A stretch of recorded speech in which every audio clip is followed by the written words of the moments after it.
বিসমিল্লাহির রহমানির রহিম। সূরা ফাতির, বাংলা অনুবাদ। সমস্ত প্রশংসা আল্লাহর, যিনি আসমান ও জমিনের স্রষ্টা এবং ফেরেশতাদেরকে করেছেন বার্তাবাহক। তারা দুই দুই, তিন তিন ও চার চার পাখা বিশিষ্ট। তিনি সৃষ্টির মধ্যে যা ইচ্ছা যোগ করেন। নিশ্চয়ই আল্লাহ সর্ববিষয়ে সক্ষম। আল্লাহ মানুষের জন্য অনুগ্রহের মধ্যে থেকে যা খুলে দেন তা ফেরাবার কেউ নেই, এবং তিনি যা বারণ করেন তা কেউ প্রেরণ করতে পারে না তিনি ব্যতীত। তিনি পরাক্রমশালী, প্রজ্ঞাময়। হে মানুষ, তোমাদের প্রতি আল্লাহর অনুগ্রহ স্মরণ করো। আল্লাহ ব্যতীত এমন কোন স্রষ্টা আছে কি, যে তোমাদেরকে আসমান ও জমিন থেকে রিজিক দান করে? তিনি ব্যতীত কোন উপাস্য নেই। অতএব তোমরা কোথায় ফিরে যাচ্ছ? তারা যদি আপনাকে মিথ্যাবাদী বলে, তবে আপনার পূর্ববর্তী পয়গম্বরগণকেও তো মিথ্যাবাদী বলা হয়েছিল। আল্লাহর প্রতি যাবতীয় বিষয় প্রত্যাবর্তিত হয়। হে মানুষ, নিশ্চয়ই আল্লাহর ওয়াদা সত্য। সুতরাং পার্থিব জীবন যেন তোমাদেরকে প্রতারণা না করে, এবং সেই প্রবঞ্চক যেন কিছুতেই তোমাদেরকে আল্লাহ সম্পর্কে প্রবঞ্চিত না করে। শয়তান তোমাদের শত্রু, অতএব তাকে শত্রু রূপে গ্রহণ করো। সে তার দলবলকে আহ্বান করে যেন তারা জাহান্নামী হয়। যারা কুফর করে তাদের জন্য রয়েছে কঠোর আযাব, আর যারা ঈমান আনে ও সৎকর্ম করে তাদের জন্য রয়েছে ক্ষমা ও মহা পুরস্কার। যাকে মন্দ কর্ম শোভনীয় করে দেখানো হয়েছে, সে তাকে উত্তম মনে করে। সে কি সমান যে মন্দকে মন্দ মনে করে? নিশ্চয়ই আল্লাহ যাকে মন্দ কর্ম শোভনীয় করে দেখানো হয়, সে তাকে উত্তম মনে করে। সে কি সমান যে মন্দকে মন্দ মনে করে? নিশ্চয়ই আল্লাহ যাকে ইচ্ছা পথভ্রষ্ট করেন এবং যাকে ইচ্ছা সৎ পথে প্রদর্শন করেন। সুতরাং আপনি তাদের জন্য অনুতাপ করে নিজেকে ধ্বংস করবেন না।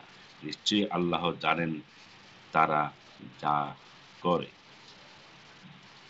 আল্লাহই বায়ু প্রেরণ করেন, অতঃপর সেই বায়ু মেঘমালা সঞ্চারিত করে। অতঃপর আমি তা মৃত ভূখণ্ডের দিকে পরিচালিত করি। অতঃপর তদ্বারা সে ভূখণ্ডকে তার মৃত্যুর পর সঞ্জীবিত করে দেই। এমনিভাবে হবে পুনরুত্থান। কেউ সম্মান চাইলে জেনে রাখুন, সমস্ত সম্মান আল্লাহর জন্যই। তারই দিকে আরোহণ করেন সৎবাক্য এবং সৎকর্ম তাকে তুলে নেয়। যারা মন্দ কার্যের চক্রান্তে লেগে থাকে তাদের জন্য রয়েছে কঠোর শাস্তি। তাদের চক্রান্ত ব্যর্থ। আল্লাহ তোমাদেরকে সৃষ্টি করেছেন মাটি থেকে, অতঃপর বীর্য থেকে, তারপর করেছেন তোমাদেরকে যুগল। কোন নারী গর্ভধারণ করে না এবং সন্তান প্রসব করে না, কিন্তু তার জ্ঞাতসারে। কোন বয়স্ক ব্যক্তি বয়স পায় না এবং তার বয়স হ্রাস পায় না, কিন্তু তা লিখিত আছে কিতাবে। নিশ্চয়ই এটা আল্লাহর পক্ষে সহজ।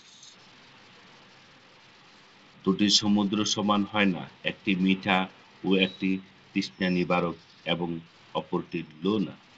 উভয়টি থেকেই তোমরা তাজা গোশত আহার করো এবং পরিধানে ব্যবহার্য গয়নাগাটি আহরণ করো। তুমি তাতে তার বুক চিরে জাহাজ চলতে দেখো, যাতে তোমরা তার অনুগ্রহ অন্বেষণ করো এবং যাতে তোমরা কৃতজ্ঞতা প্রকাশ করো। তিনি রাত্রিকে দিবসে প্রবিষ্ট করেন এবং দিবসকে রাত্রিতে প্রবিষ্ট করেন।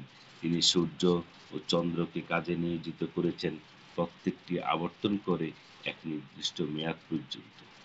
ইনি আল্লাহ তোমাদের পালনকর্তা, সাম্রাজ্য তারই। তার পরিবর্তে তোমরা যাদেরকে ডাকো তারা তুচ্ছ খেজুর আটির অধিকারী নয়। তোমরা তাদেরকে ডাকতে তারা তোমাদেরকে সেই ডাক শুনে না। তারা তোমাদের সেই ডাক শুনে না, শুনলেও তোমাদেরকে ডাকে সাড়া দেয় না।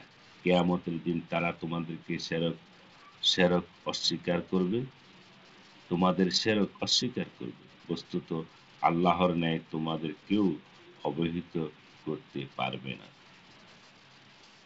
হে মানুষ, তোমরা আল্লাহর গলগ্রহ, আর আল্লাহ তিনি অভাবমুক্ত, প্রশংসিত। তিনি ইচ্ছে করলে তোমাদেরকে বিলুপ্ত করে এবং নতুন সৃষ্টির উদ্ভব করবে। এটা আল্লাহর পক্ষে কঠিন নয়। কেউ অপরের বোঝা বহন করবে না। কেউ যদি তার গুরুতর ভার বহন করতে অন্যকে আহ্বান করে, কেউ তা বহন করবে না, যদি সে নিকটবর্তী আত্মীয় হয়।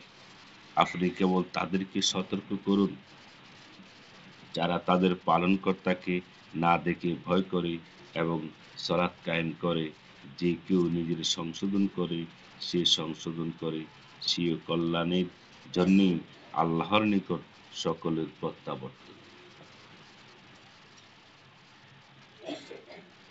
দৃষ্টিমান ও দৃষ্টিহীন সমন্বয়, সমন্বয় অন্ধকার ও আলো।